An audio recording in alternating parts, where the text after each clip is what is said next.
भाई जिसकी लाठी उसकी भैंस, मुहावरा तो सुना ही होगा आप लोगों ने।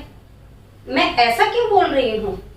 क्योंकि आज का जो हमारा टॉपिक है वो इसी मुहावरे पे बेस्ड है। कैसे? चलिए।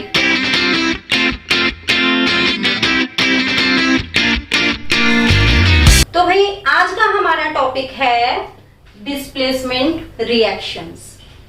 अब ये हमारे मुहावरे पे कैसे बेस्ड है ये देखो। डिस्प्लेसमेंट रिएक्शन की जो डेफिनेशन है वो मैंने क्या लिखी है, the chemical reaction in which a more reactive metal displaces और take the place of less reactive element in a compound. मतलब क्या हुआ कि कोई भी केमिकल रिएक्शन जिसके अंदर एक ज्यादा रिएक्टिव एलिमेंट, ज्यादा रिएक्टिव मतलब जिसके पास ज्यादा पावर है, वो किसकी जगह ले लेता है? एक लेस रिएक्टिव एलिमेंट की। तो ऐसे जो रिएक्शंस हैं वो डिस्प्लेसमेंट रिएक्शन कहलाते हैं।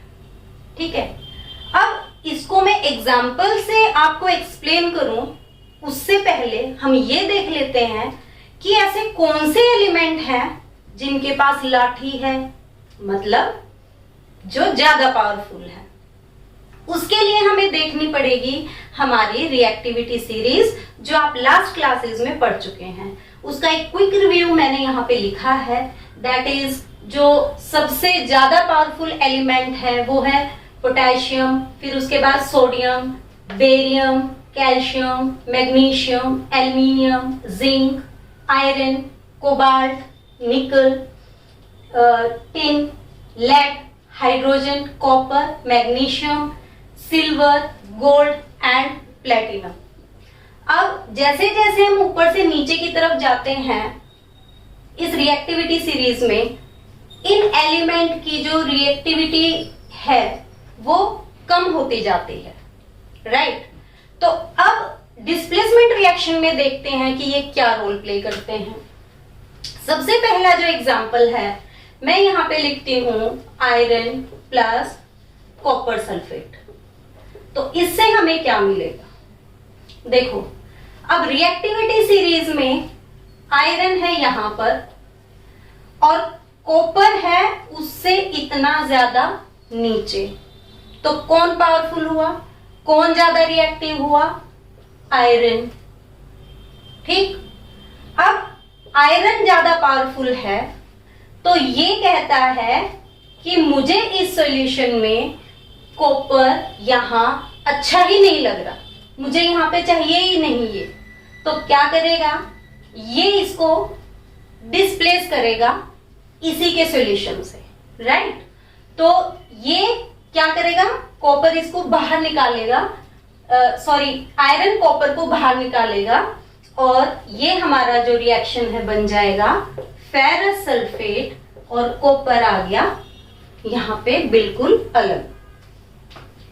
तो हो गया ना, ज्यादा रिएक्टिव एलिमेंट जो था उसने लेस रिएक्टिव एलिमेंट को उसी के सॉल्यूशन से बाहर निकाल दिया, राइट?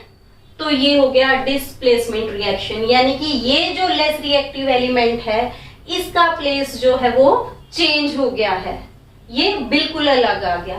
तो ये हमारे रिएक्शन है डिस्प्लेसमेंट रिएक्शन।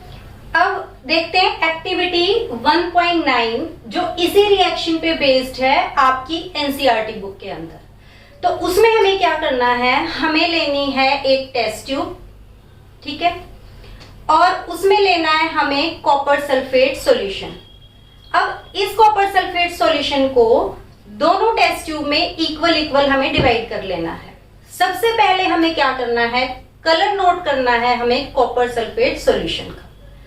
तो जो कॉपर सल्फेट सॉल्यूशन है उसका कलर है ब्लू, ठीक है। फिर हमें लेनी है एक नेल, राइट, आयरन नेल, और उसको हमें थ्रेड से टाई करके और कॉपर सल्फेट सॉल्यूशन के अंदर कर देना है डिप एक टेस्ट ट्यूब के अंदर, दूसरी को एज इट इज हमें रखना है, ठीक है। अब उसको 20-25 मिनट, आधे घंटे तक उसके अंदर छोड़ के रखिए। एंड आफ्टर 20 मिनट्स और 30 मिनट्स व्हेन, जब हम उसको ऑब्जर्व करेंगे तो हम क्या देखेंगे कि भाई जो आयरन नेल है उसका कलर हो गया है ब्राउन, राइट, और जो कॉपर सल्फेट सॉल्यूशन जो था हमारा उसका कलर हो गया है लाइट ग्रीन। अब ऐसा क्यों हुआ? ऐसा हुआ हमारे इस रिएक्शन की वजह से कि कॉपर सल्फेट सॉल्यूशन जो है उसमें हमने आयरन नेल को डिप किया। अब आयरन जो है वो मोर रिएक्टिव है कॉपर से, तो वो कॉपर सल्फेट के सॉल्यूशन से कॉपर को रिमूव करेगा और खुद अपना एक कंपाउंड बनाएगा, दैट इज फेरस सल्फेट। ठीक है, ये सारे सॉल्यूशंस हैं। ये जो डिस्प्लेसमेंट रिएक्शन होते हैं ये सॉल्यूशन के अंदर ही होते हैं। ठीक है, तो जो आफ्टर जब वो आयरन नेल जब हम निकाल लेते हैं रिएक्शन के बाद, तो उसका कलर कैसा हो जाता है? Light green. अब अगर हम ये देखना चाहें कि अगर हम ले लें ये वाला रिएक्शन, ये यहां पे ले लें फेरस सल्फेट प्लस अगर हम कॉपर को लें तो क्या रिएक्शन होगा?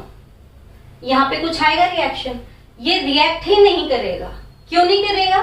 क्योंकि ये कॉपर जो है ये ऑलरेडी अलग है, ये लेस रिएक्टिव है आयरन से, तो ये रिएक्शन तो परफॉर्म ही नहीं होगा। ठीक है, this reaction will not take place. और क्यों नहीं होगा? क्योंकि कॉपर जो है वो रिएक्टिविटी सीरीज में आयरन से नीचे है, तो आयरन में इतनी पावर ही नहीं है कि वो आयरन को अपनी जगह से डिस्प्लेस करे। दैट्स वाई ये रिएक्शन जो है ये होगा ही नहीं। ठीक है, तो और एग्जांपल है जैसे जिंक प्लस सल्फ्यूरिक एसिड, तो बन गया जिंक जो है वो एक्टिविटी सीरीज में हमारा ऊपर है किससे? हाइड्रोजन से, तो ये ज्यादा पावरफुल हुआ ना जिंक, तो जिंक करेगा इसको हाइड्रोजन को डिस्प्लेस और बनाएगा जिंक सल्फेट प्लस हाइड्रोजन। दूसरा एग्जांपल हमने लिया जिंक प्लस कॉपर सल्फेट। अब जिंक और कॉपर में से कौन ज्यादा पावरफुल है?